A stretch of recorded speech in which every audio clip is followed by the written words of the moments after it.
నమస్తే, welcome to SHC channel. నేను మీ ఆదిత్య. ముందుగా బులెటిన్ హెడ్లైన్స్.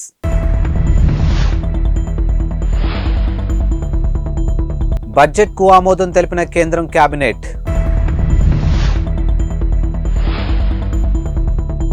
కేంద్ర బడ్జెట్కు ముందు పెరిగిన వాణిజ్య గ్యాస్ సిలిండర్ ధరలు.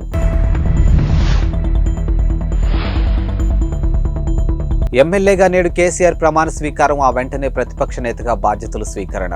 ప్రధాని నరేంద్ర మోదీ ఆధ్వర్యంలో సమావేశమైనటువంటి కేంద్ర కేబినెట్ మధ్యంతర బడ్జెట్కు ఆమోదం తెలిపింది. కేంద్ర ఆర్థిక మంత్రి నిర్మలా సీతారామన్ మరి కాసేపట్లో లోక్సభలో బడ్జెట్ను ప్రవేశపెట్టి ప్రసంగించనున్నారు. సార్వత్రిక ఎన్నికల నేపథ్యంలో ప్రవేశపెట్టే ఈ బడ్జెట్లో వివిధ వర్గాలకు ఊరట కలిగించే నిర్ణయాలు ప్రకటించే అవకాశం ఉందని ఆర్థిక విశ్లేషకులు భావిస్తూ ఉన్నారు.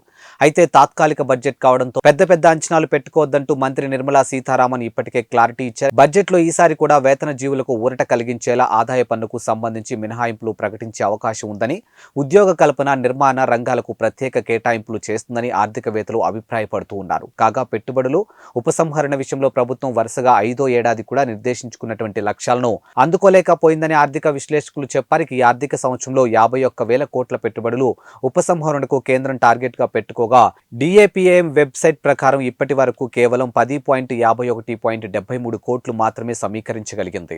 కాసేపట్లో కేంద్ర మధ్యంతర బడ్జెట్ సమావేశాలు ప్రారంభం కాబోతున్నాయి. లోక్సభ ఎన్నికల ముందు మోదీ ప్రభుత్వం చివరి బడ్జెట్ను ప్రవేశపెట్టబోతుంది.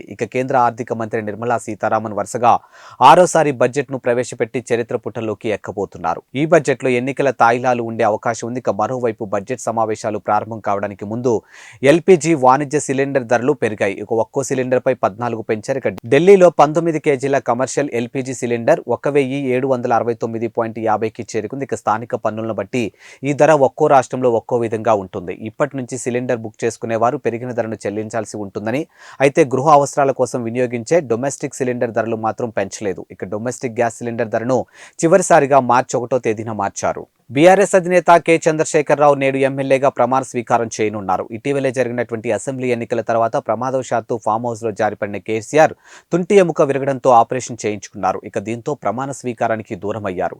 ప్రస్తుతం ఆయన పూర్తిగా కోలుకోవడంతో నేటి మధ్యాహ్నం ప్రమాణ స్వీకారం చేయనున్నారు. మధ్యాహ్నం 12 గంటలకు అసెంబ్లీకి చేరుకుంటారని, 12:45 స్పీకర్తో ఆయన ప్రమాణ స్వీకారం చేయిస్తారని బీఆర్ఎస్ పార్టీ వర్గాలు తెలిపాయి. అనంతరం శాసనసభాపక్ష కార్యాలయంలో పూజలు చేసి ప్రతిపక్ష నేతగా బాధ్యతలు స్వీకరిస్తారు. ఇటీవలే జరిగినటువంటి ఎన్నికల్లో కామారెడ్డి, గజ్వేల్ స్థానాల నుంచి పోటీ చేసిన కేసీఆర్ గజ్వేల్ నుంచి విజయం సాధించినప్పటికీ కామారెడ్డిలో ఓటమి పాలయ్యారు. బీజేపీ అభ్యర్థి కాటిపల్లి వెంకటరమణారెడ్డి చేతిలో 5,156 ఓట్ల తేడాతో కేసీఆర్ ఓటమి పాలయ్యారు. తమిళ సూపర్ స్టార్ విజయ్ క్రేజ్ గురించి ప్రత్యేకంగా చెప్పాల్సిన పని లేదు. రజనీకాంత్ తర్వాత ఆ స్థాయి స్టార్డమ్ సొంతం చేసుకున్న నటుడు విజయ్. ఇప్పుడు స్టార్డమ్ను ఉపయోగించుకుని రాజకీయాల్లోకి కాలు మోపబోతున్నాడు. దళపతి రాజకీయాల్లోకి రాబోతున్నాడంటూ గత కొంతకాలంగా వార్తలు హల్చల్ చేస్తూ ఉన్నాయి. అందుకు ఊతమిచ్చేలా అభిమానులతో ఎప్పటికప్పుడు సమావేశమవుతూ వస్తున్నాడు. ఈ నేపథ్యంలో తాజాగా మరోమారు ఆయన అభిమానులతో సమావేశం కావడం తమిళ రాజకీయాల్లో వేడి పుట్టించింది. విజయ్ రాజకీయ అరంగేట్రం దాదాపు ఖరారైందని, 2024 శాసనసభ ఎన్నికల్లో తాడో పేడో తేల్చుకోవాలని విజయ్ నిర్ణయించుకున్నట్లు చెబుతున్నారు. మరికొన్ని నెలల్లో జరుగుతున్నటువంటి లోక్సభ ఎన్నికల బరిలో కూడా దిగడం ద్వారా అనుభవం సంపాదించుకోవచ్చని ఓ నిర్ణయానికి వచ్చినట్టు తెలిసింది. తన అభిమాన సంఘం విజయ్ మక్కల్ ఇయక్కం నిర్వాహకులతో ఇప్పటికే 4 సార్లు సమావేశమైన విజయ్ తాజాగా చెన్నైలోని పనేయూరులో 150 మందితో సమావేశమై పార్టీ పేరు, జెండా, అజెండా వంటి విషయాలను కూడా చర్చించినట్లు సమాచారం. పార్టీ పేరుతో ప్రజలు తమిళనాడు అభివృద్ధి కలిసి ఉండేలా తమిళ మున్నేట్రం కలగం అనే పేరును మొగ్గు చూపినట్లు తెలుస్తుంది. ఇదే పేరుతో ఎన్నికల సంఘం వద్ద పార్టీని నమోదు చేసినట్టు కూడా చెప్తూ ఉన్నారు. తమిళ సూపర్ స్టార్ రజనీకాంత్ రాజకీయాల్లోకి వస్తున్నట్టు ప్రకటించి ఆపై తప్పుకున్న వేళ విజయ్ మాత్రం పట్టుదలతో ముందుకెళ్తూ ఉన్నాడు. బాలీవుడ్ సీనియర్ డైరెక్టర్ వినోద్ చోప్రా పుత్రోత్సాహంతో పొంగిపోతూ ఉన్నారు. ఆయన తనయుడు అగ్ని చోప్రా భారత దేశావళి క్రికెటర్ టోర్నీ రంజీ ట్రోఫీలో సెంచరీలతో పరుగులు వెల్లువెత్తిస్తూ ఉన్నాడు. అగ్ని చోప్రాకు ఇదే తొలి రంజీ సీజన్. 25 ఏళ్ల అగ్ని ఆడుతున్నటువంటి తొలి రంజీ సీజన్లో తొలి 4 మ్యాచ్ల్లోనే 5 సెంచరీలు బాది చరిత్ర సృష్టించాడు. దేశావళి క్రికెట్లో ఇలా తొలి 4 మ్యాచ్ల్లో సెంచరీలు చేసినటువంటి ఆటగాడు ఇతరొక్కడే. అగ్ని చోప్రా రంజీలో మిజోరం రాష్ట్రానికి ప్రాతినిధ్యం వహిస్తూ ఉన్నాడు. సిక్కిం, నాగాలాండ్, అరుణాచల్ ప్రదేశ్, మేఘాలయ జట్లతో జరిగినటువంటి మ్యాచ్లో ఈ యువ ఆటగాడు సెంచరీలతో విరుచుకుపడ్డాడు. మేఘాలపై 2 ఇన్నింగ్స్లో 2 సెంచరీలు చేయడం విశేషం. తనకు ఓటు హక్కు వచ్చినప్పటి నుంచి ఇప్పటి వరకు అయితే చంద్రబాబు గారికే ఓటు వేశానని సోషల్ మీడియాలో వైరల్ గా మారినటువంటి కుమార్ ఆంటీ ఓ ఇంటర్వ్యూలోనూ చెప్పారు. జగన్మోహన్ రెడ్డి మీకు ఇల్లు ఇచ్చి మేలు చేశారని ఓ ఇంటర్వ్యూలో మీరు చెప్పారని, దీంతో ఇది వైరల్ అయిందని, కానీ అసలు మీరు అభిమానించే పార్టీ ఏది అని ఓ యూట్యూబ్ మీడియా ప్రశ్నించింది. ఈ ప్రశ్నకు కుమార్ ఆంటీ స్పందిస్తూ తనకు ఓటు వచ్చినప్పటి నుంచి చంద్రబాబుకే వేశానని సమాధానం ఇచ్చారు. ఇప్పుడు ఇది ఎక్స్ సామాజిక వేదికపై ట్రెండింగ్ గాను మారింది. ఇక సోషల్ మీడియాలో వైరల్ గాను మారిన కుమార్ ఆంటీ ఇటీవల ఓ ఇంటర్వ్యూలో తన పేరు మీద ఎలాంటి ఆస్తులు లేవని, జగన్ వచ్చాక వచ్చినటువంటి ఇల్లు మాత్రమే ఊళ్ళో ఉందని చెప్పారు. ఇక తనకు ఆస్తులు ఉన్నాయని ప్రచారం జరగడంతో ఆమె ఈ వివరణ ఇచ్చారు. అయితే జగన్ తనకు ఇల్లు ఇచ్చిన అంశంపై నెట్టింట వైరల్ గాను మారింది. ఇదే సమయంలో మీరు అభిమానించే పార్టీ ఏది అని మరో యూట్యూబ్ ఛానల్ ప్రతినిధి అడిగితే తాను ఎప్పుడూ చంద్రబాబుకే ఓటు వేశానని చెప్పారు. ఆంధ్రప్రదేశ్ ముఖ్యమంత్రి వైఎస్ జగన్మోహన్ రెడ్డి ఈ నెల 10న విశాఖపట్నంలో పర్యటించున్నారు. ఇక 6 నుంచి నగరంలోని ఇందిరా ప్రియదర్శిని స్టేడియంలో ఆడుదాం ఆంధ్ర పోటీలు ప్రారంభం కానున్నాయి. ఇక 10న వైఎస్ఆర్ క్రికెట్ స్టేడియంలో నిర్వహిస్తున్నటువంటి ముగింపు కార్యక్రమానికి జగన్ హాజరవుతారు. ఆడుదాం ఆంధ్ర పోటీలో ఏపీలోనే ఒక్క జిల్లా నుంచి కనీసం 130 మంది చొప్పున రాష్ట్రంలో 26 జిల్లాల నుంచి క్రీడాకారులు పాల్గొంటారు. కాగా జీవీఎంసీ, వీఎంఆర్డీఏ సంయుక్త ఆధ్వర్యంలో త్వరలో 1500 కోట్లతో పలు అభివృద్ధి పనులకు ముఖ్యమంత్రి జగన్ ప్రారంభోత్సవాలు, శంకుస్థాపనలు చేయనున్నట్టు కలెక్టర్ డాక్టర్ ఏ మల్లికార్జున తెలిపారు. ఇప్పటికే పలు పనులు పూర్తయినట్లు పేర్కొన్నారు. అలాగే సార్వత్రిక ఎన్నికల కోసం ఏర్పాట్లు చేస్తున్నామని, ఎన్నికల నిర్వహణ కోసం జిల్లాకి 14,000 మంది సిబ్బంది హాజరవుతారని కలెక్టర్ తెలిపారు. Ongole YCP MP ticket Magunta శ్రీనివాసులరెడ్డికే ఇవ్వాలని ఒంగోలు ఎమ్మెల్యే బాలినేని శ్రీనివాసరెడ్డి కొంతకాలంగా పట్టుబడుతున్న సంగతి తెలిసిందే. అయినప్పటికీ ఆయన మాటలు హైకమాండ్ ఇంతవరకు పట్టించుకోలేదు. ఈ నేపథ్యంలో ఒంగోలులోని తన నివాసంలో ఆయన మాట్లాడుతూ ఆసక్తికర వ్యాఖ్యలు చేశారు. మాగుంట విషయంలో జిల్లాలోని ఎమ్మెల్యేలు, సమన్వయకర్తలు పట్టి పట్టినట్లుగా వ్యవహరిస్తున్నారని, తాను మాత్రమే హైకమాండ్తో ఎందుకు ఘర్షణ పడాలని ప్రశ్నించారు.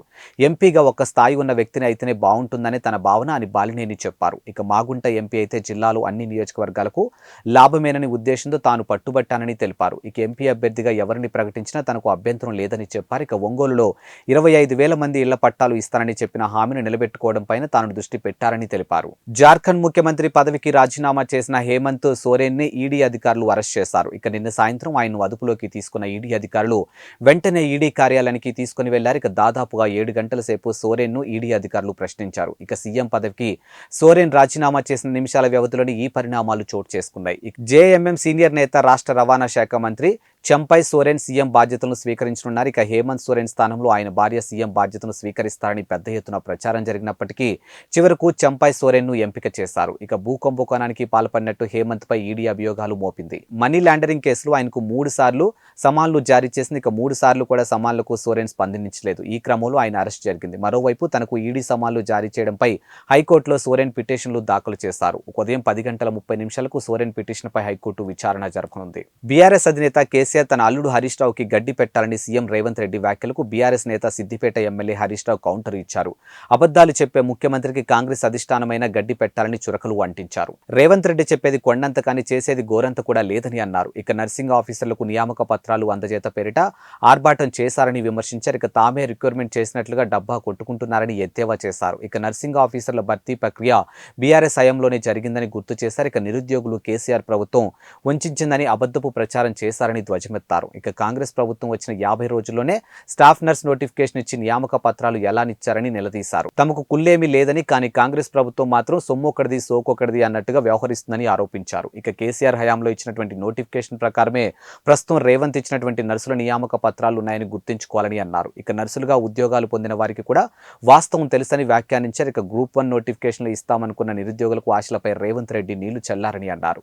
ఎన్నికల సమయంలో ఫిబ్రవరి 1వ తేదీన గ్రూప్ 1 నోటిఫికేషన్ ఇస్తామని ప్రచారం చేశారని గుర్తు చేశారు. ఎన్నికల ముందు పత్రికల్లో మొదటి పేజీలో ఇందుకు సంబంధించిన ప్రకటనలు వచ్చాయని గుర్తు చేశారు. ఇక తాను వాస్తవాలను మాట్లాడుతుంటే శాపనార్థనాలు పెడుతున్నట్లుగా రేవంత్ రెడ్డి ఆరోపించడం విడ్డూరమని అన్నారు. 2 లక్షల రుణమాఫీ, రైతు బంధు పెంపు, 500కే గ్యాస్ సిలిండర్, 4,000 పెన్షన్, మహిళలకు 2,500 ఉచిత విద్యుత్, నిరుద్యోగ భృతి వంటి హామీలు ఏమయ్యాయని ప్రశ్నించారు. ఇక జాబ్ క్యాలెండర్ కూడా అమలు కాని హామీలు జాబితాలో చేరిందని పేర్కొన్నారు. ఇవి వాల్టి బులెటిన్ అప్డేట్స్. మరో బులెటిన్తో మళ్ళీ కలుద్దాం. అంతవరకు సెలవు. నమస్కారం.